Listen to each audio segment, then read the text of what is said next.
Varin, je suis étudiante en BTS technico-commercial en alternance au CFA d'Avise. Je finis ma deuxième année cette année. Moi je sors d'un bac pro Vitiono, au lycée d'Avise. Et là je suis en BTS technico-commercial. Mes parents travaillent dans une exploitation qui est familiale depuis 4 générations. Je compte reprendre plus tard. Eh bien, je m'appelle Marine Glaude. Je suis actuellement en deuxième année de BTS technico-commercial en vin et spiritueux. Ça fait 7 ans que je suis au CFA d'Avise. Directement en sortant du collège, je suis venue ici parce que mes parents sont viticulteurs. Donc directement, je me suis posé aucune question. J'aimais ce métier depuis que je suis petite car j'ai toujours été dedans. Donc je suis directement venue au CFA d'Avise. Ça m'a tout de suite plu et le fait de travailler une semaine sur 2 était beaucoup plus approprié pour moi parce que je n'étais pas très bonne à l'école, on va dire. Lorraine Bayette, je suis de Troyes la montagne de Reims et en fait je travaille au sein d'une exploitation familiale. Pour mon parcours, j'avais 20 ans, 21 ans, je venais d'avoir 21 ans et en fait à l'époque j'étais en licence de droit. Parce qu'en fait, nos parents, parce que j'ai une petite sœur, nos parents avaient voulu en fait qu'on soit très ouverte sur le monde. Donc en fait, ils nous avaient plutôt conseillé orienter vers des études générales et avec la perspective de revenir plus tard sur l'exploitation. Donc moi à l'époque j'étais en licence, j'étais en deuxième année de DUG et donc mon père est décédé et c'était en fait l'année où le DUG allait être évacué et qu'il n'y aurait plus que la licence. Donc un peu par fierté personnelle, je me suis dit bon j'ai fait 2 ans de droit, ça se passait plutôt bien, je vais continuer ma licence de droit pour avoir un vrai diplôme. Donc j'ai continué ma licence de droit tout en intégrant le CFPPA. Voilà, donc je l'ai fait en 2 ans. Un peu avec des horaires aménagés, je me débrouillais un petit peu entre la fac et puis le BPREA. Et ensuite, je me suis rendu compte que finalement, on apprend le métier avec nos parents. Donc moi, je l'avais appris auprès de mon père, avec l'expérience de ma mère, etc. Mais que c'était très important aussi d'avoir des vraies bases. Parce qu'en fait, après, on travaille un petit peu selon les traditions familiales. Et quand même, dans le champagne, malgré tout, il y a des choses à respecter. Il y a quand même certains critères. Donc, en fait, j'ai voulu continuer un petit peu mes études. Et en essayant de balayer un petit peu tous les domaines. Parce que donc, BPREA, on apprend quand même les bases de la viticulture, de l'œnologie. Et ce qui me manquait dans mon parcours, c'était la partie commerciale. Donc, je me suis orientée vers la licence de commerce international, spécialisée dans les vins et spiritueux, pour un peu corroborer mon parcours et aussi surtout parce qu'il y avait un stage à l'étranger. Moi je m'appelle Mathilde, j'ai 25 ans, je suis au domaine Champagne-Rocher-Bocard à Vaudemanges que je reprends depuis maintenant 1 an. Vaudemanges se trouve dans la montagne de Reims. Pour les personnes qui n'ont pas la connaissance du territoire.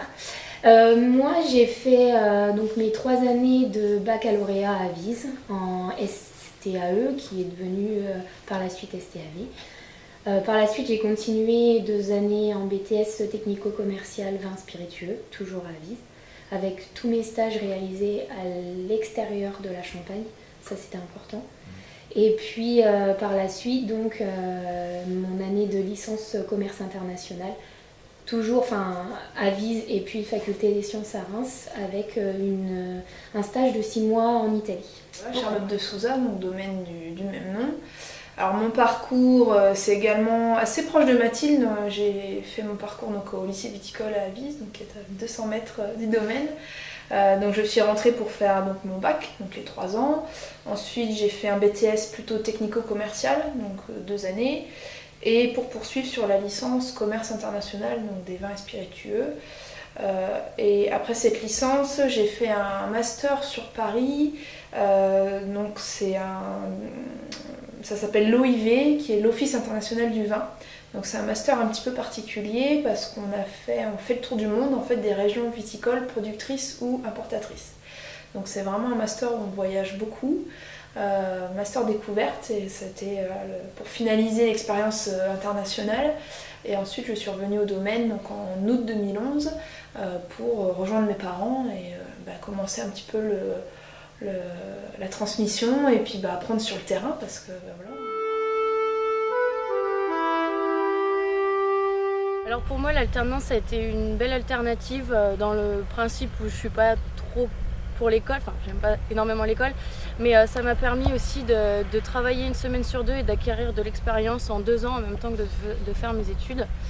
Et le CFA, parce que c'est pas des professeurs qu'on a, c'est des professionnels qui transmettent une expérience et pas quelque chose sur un bout de papier, c'est concret ce qu'on apprend. Donc les points forts du CFA, c'est que, comme je le dis, il est au cœur de la vigne. On est entouré de vignes et c'est quand même ce qu'on apprend, c'est à faire du champagne, à le commercialiser. Donc on est au cœur de la Côte des Blancs et c'est vraiment un gros point positif. J'ai commencé par un CAP, ensuite j'ai poursuivi par un bac. Et donc là, la 7e année, le BTS, bien sûr c'est en alternance, je l'aurais pas vu autrement. Quand j'ai su qu'il y avait la formation BTS technico-commercial en vin et spiritueux, je me suis dit autant continuer, autant poursuivre et découvrir aussi d'autres choses parce qu'au début j'étais plus dans les vignes, dans le vin, mais pas dans la commercialisation. Au moins on n'a pas que la théorie, on a en même temps la pratique. Donc c'est beaucoup plus facile d'apprendre comme ça. Et les formateurs du CFA ont aussi vécu le professionnel que nous faisons, ce qui est beaucoup plus facile pour nous faire comprendre les choses. Le BTS, moi, à l'époque, ça fait bizarre de dire à l'époque, c'était 2 mois de stage. Donc moi, j'ai réalisé à Bordeaux, enfin à côté de Bordeaux, dans la région de Côte-de-Bourg, pour voir aussi ce qu'était le commerce, parce que la base de mon stage était basée sur le commerce, déjà basée aussi sur l'exportation, parce que le domaine où j'ai réalisé mon stage commençait l'export vers l'Asie et vers la Pologne, donc avec des belles perspectives d'avenir et puis aussi pas mal de salons et d'accueil propriété. Oui, ça monte crescendo parce que c'est vrai que le bac, donc il y a la seconde générale où ça reste toutes les matières qu'on peut retrouver sur des secondes classiques avec une spécialité on va dire d'agriculture. Après donc on spécialise sur le BTS, donc on choisit l'œnologie, le commerce, donc là tout le côté un peu plus commercial qui me plaisait, le contact client. Et après au fur et à mesure qu'on monte dans les étapes, on se spécialise tout en ayant les stages à côté. Et la Viti, c'est vrai qu'on apprend tout, donc pareil le bac STAV, on a des cours de viticulture, d'œnologie, donc on apprend les bases.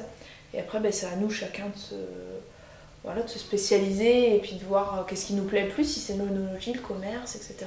Et je pense même que même devant un employeur, on peut même pas être crédible si on dit voilà j'ai un bac plus 5, mais s'il n'y a pas d'expérience derrière pratique, je pense qu'on n'est même pas crédible et le vigneron il prendra beaucoup moins le risque d'embaucher quelqu'un qui n'a jamais travaillé physiquement, pratiquement. Donc je pense que c'est vraiment nécessaire que les études intègrent des stages pour Puis au moins 1 an parce qu'il faut faire tout le cycle de la vigne, au moins, et puis même de la cave. Donc c'est pas 15 jours de stage qui donne l'expérience à un élève. L'alternance c'est parfait parce qu'il voit la vie active, il voit la vie étudiante et je pense que c'est un bon tremplin pour l'embauche. Pour mon cas, en fait, quand j'étais étudiante à Avise, on a eu quelques cours de pratique au niveau de la taille. Et aujourd'hui, ça fait 5 ans que je taille cordon et chablis sans avoir mon concours de taille. Mais ça ne m'empêche pas d'avoir les bases réglementaires et puis le fait d'avoir de la pratique.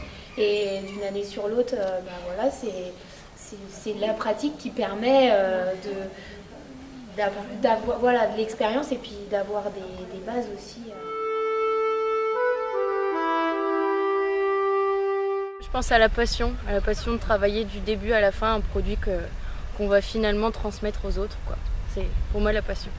Et bien pour moi, c'est avoir une vision globale de ce travail, c'est ne pas toujours faire la même chose, donc faire des salons, donc le côté commerce, le côté vigne, donc travail à l'extérieur, travail de la cave, les cuveries, etc. C'est polyvalent, donc c'est plaisant. J'ai plusieurs idées du champagne en fonction de la façon dont on se positionne par rapport au champagne. Parce que si on parle du champagne point de vue métier, pour moi le champagne c'est difficile, c'est un métier difficile parce que c'est un métier physique, c'est un métier qui demande beaucoup d'endurance. Parce qu'on travaille énormément, on travaille tôt le matin, on finit tard le soir, quand on rentre chez soi, on a encore notre profession qui est dans la tête, on ne fait qu'un avec notre profession. C'est la passion, même plus loin, des fois j'exagère peut-être, mais pas un sacerdoce, quoi. C'est notre vie, notre métier. Donc si on se met au côté pratique du fait de travailleur viticultrice, je trouve que c'est quand même malgré tout un métier difficile parce que c'est un métier physique. Mais d'un autre côté, c'est un métier de passion et un métier de partage. Et quand après, on passe du côté un peu plus commercial et qu'en fait, on fait partager notre champagne et ce qu'on a réussi à élaborer, là, c'est un plaisir extrême. C'est parce qu'en fait, les clients, qu'est-ce qu'ils font? Ils achètent notre champagne. On est là que dans les bons moments de leur vie. Donc quand ils arrivent, ils sont joyeux, ils sont heureux de nous voir, ils sont heureux de déguster du champagne. Donc en fait, quand on partage notre métier, c'est que du bonheur. Donc c'est vrai que c'est un métier quand même où il y a des énormes écarts entre la réalité de notre travail et puis la passion qu'on partage avec nos clients. Et l'image qu'a le champagne aussi. Le parce rêve. que voilà, le champagne, c'est une image complètement fabuleuse. Le fait de se lever le matin en ayant un petit côté surprise, parce qu'on ne sait jamais ce qui va nous arriver, mais on est sûr d'avoir des péripéties. Donc c'est le côté un petit peu spontané de notre métier. Donc en fait, ce qui est marrant, c'est qu'on essaie toujours de se faire un planning. Vous voyez, on essaie de gérer notre temps. Mais on sait pertinemment qu'à chaque fois, il va y avoir des petites péripéties qui vont arriver. Donc il va falloir tout réajuster tout le temps. Et finalement, c'est un petit peu un mode ça devient un peu un mode de vie. Et moi, je pense que c'est ce qui me plaît aussi, de me dire... je vais pouvoir alterner mon travail entre les vignes, après il va falloir que je repointe, il faut que je organise un dégorgement, après j'ai des clients qui vont arriver à 18h, et c'est toute cette diversité, c'est un peu une émulsion, champagne, effervescence, on est vraiment dans ces métaphores-là, vraiment. C'est un défi tous les jours, et puis de montrer aussi qu'on est capable de reprendre une exploitation d'une taille quand même assez conséquente, de pouvoir gérer, de pouvoir manager un ou deux salariés, de pouvoir gérer tout de A à Z, aussi bien à la vigne, monter sur un tracteur, tendre des fils, planter des piquets, faire de l'entreplantation. Voilà. Quand je reçois mes clients ou quand je parle avec des touristes de la Champagne, c'est déjà avant tout des terroirs, de la diversité. Il n'y a pas un champagne, mais des champagnes. Que partout, et avant tout, c'est le travail du vinificateur, de l'élaborateur, qui peut plaire ou ne pas plaire. Hein. Après, c'est en fonction des goûts. Et moi, parfois, au niveau de la vinification, il y a des petites spécificités dans mon domaine qui ne me plaisent pas forcément. Après, c'est normal et ça reste de la dégustation, ça reste de la sensation personnelle. Donc, Alors déjà, faut déjà aimer le produit qu'on crée parce que sinon ça n'a pas de sens. Hein. C'est vrai qu'on est sur de la création, on parlait un peu d'art tout à l'heure, mais ça se rejoint parce que tous les ans on crée un produit, il faut le goûter souvent, il faut pouvoir en parler avec passion. Et alors, la polyvalence, on y revient parce que c'est pas quelque chose, c'est pas des tâches qu'on répète tous les jours. On s'ennuie jamais. Moi, je suis quand même plus tournée vers le commerce, donc on reçoit des clients tous les jours. On échange, on a le contact avec les clients. Et puis un jour, on peut être au bureau, le lendemain, on est en cuverie à faire un sous-tirage. C'est très polyvalent, on prépare des commandes en France à l'export.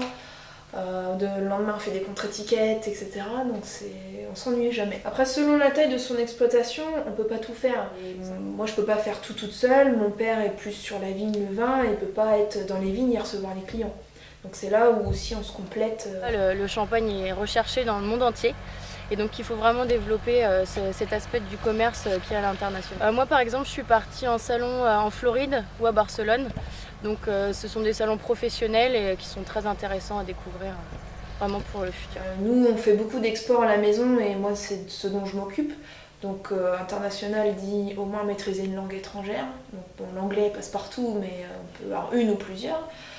Moi je pense qu'il faut quand même s'ouvrir sur l'international parce que on peut pas vendre qu'en France et puis qu'il faut aller voir l'international. Comme on disait tout à l'heure, il y a des personnes très pointues dans les autres pays et parfois on est même agréablement surpris.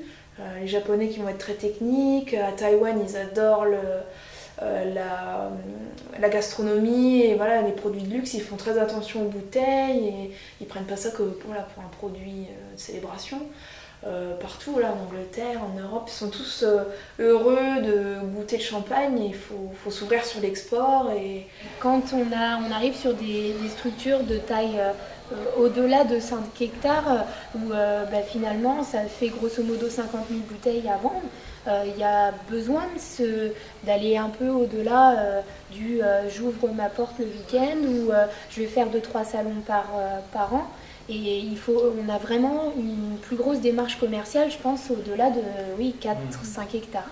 Il faut des vignerons à l'export, il ne faut pas qu'il y ait que les grands noms qu'on voit partout, il faut aussi montrer la diversité de la Champagne.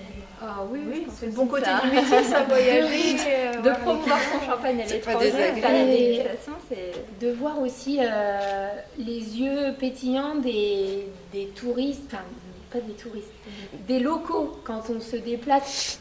Quand on se déplace à l'étranger, d'arriver dans un bar à vin, dans un restaurant et dire je suis viticultrice en Champagne, c'est une exploitation familiale, je suis la 4e génération, etc., d'expliquer un petit peu, de dire qu'on est vigneron indépendant, qu'on fait tout, qu'on fait aussi bien la vigne, qu'on montre quelques photos.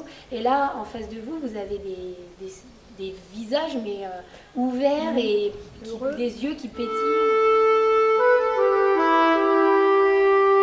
Il y a besoin d'une vision féminine comme d'une vision masculine et en fait c'est complémentaire vraiment. Après moi j'ai l'habitude de travailler avec des hommes très carrés dans les vignes aussi, donc ça dépend, vraiment ça dépend des personnes. Il faut s'adapter, après c'est un travail d'extérieur où il faut se salir les mains, mais faut juste pas être chochotte quoi. Ouais, je suis arrivée il y a 7 ans au CFA et c'est vrai qu'au début on était vraiment très peu de filles. Il y avait moi, ma sœur, et c'était tout au début. Et aujourd'hui, il y en a de plus en plus. Ouais. On est une quinzaine, une vingtaine. Ouais. Surtout que maintenant, avec le BTS technico-commercial en alternance, ça a apporté, je pense, beaucoup plus de filles dans le CFA et ça a dynamisé vraiment l'aspect féminin dans le CFA.